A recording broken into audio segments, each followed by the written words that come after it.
দেখুন, চট্টগ্রামের খাগড়াছড়ি পার্বত্য অঞ্চলে একটি বিপজ্জনক ঘটনা ঘটেছে, যেখানে দেখা যায় অনেকগুলো পর্যটক ঘুরতে গিয়ে তারা একটি অনেক বড় কিং কোবরা দেখতে পান এবং সাথে সাথে বাংলাদেশ সেনাবাহিনীকে তারা কল করেন এবং কল পেয়ে সেনাবাহিনীর একটি চৌকস টিম সেখানে হাজির হয় এবং হাজির হওয়ার পরে তারা সেই সাপটিকে ধরার চেষ্টা করছেন। দেখুন দেখুন কত বড় সাপ! ও মাই গড! দেখুন, বাংলাদেশ সেনাবাহিনীর দুজন সদস্য সেই সাপটিকে ধরার চেষ্টা করছে। তো দেখতে থাকুন।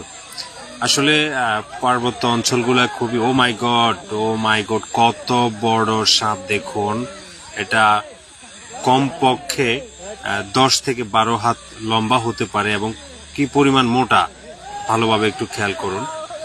যেটা বলছিলাম, পার্বত্য অঞ্চলগুলো আসলে বর্ষার সময় একটু বিপজ্জনকই হয়, কারণ বিভিন্ন স্থানে পানি জমে থাকে, যেখানে সাপরা ভালোভাবে চলাফেরা করতে না পারার কারণে তারা লোকারণ্যে চলে আসে, যেখানে মানুষজন বসবাস করে, মানুষের বসতির স্থাপনে তারা চলে আসে। তো দেখুন এই সাপটি কত বিশাল এবং এটা কতটা বিপজ্জনক ছিল। আসলে বাংলাদেশ সেনাবাহিনী খুবই হেল্পফুল। তারা প্রত্যেকটি কাজে মানুষকে এমনভাবে সহযোগিতা করে, যেটা আসলে তাদেরকে ধন্যবাদ না দিয়ে পারলাম না। দেখুন, পার্বত্য অঞ্চলে আসলে সবসময় তাদের এমন সহযোগিতা থাকে এবং তারা মানুষকে এভাবে সহযোগিতা দিয়ে যায়।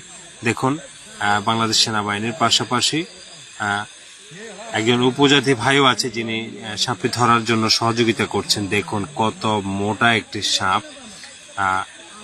এটা হচ্ছে কিং কোবরা। দেখুন কত শক্তিশালী এই সাপটি! ও মাই গড!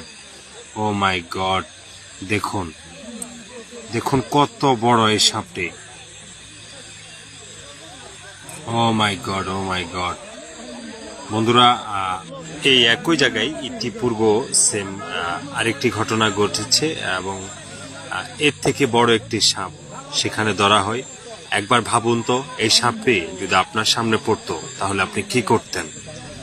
চিন্তা করুন। এমন সাপের হাত থেকে আসলে বেঁচে ফেরাটাও খুবই মুশকিল। শেষ পর্যন্ত সাপটিকে একটি ব্যাগের মধ্যে ঢোকানো হচ্ছে, যেটাতে করে তারা এই সাপটিকে চিড়িয়াখানায় নিয়ে যাবে। প্রাণী সম্পদ অধিদপ্তরের অধীনস্থ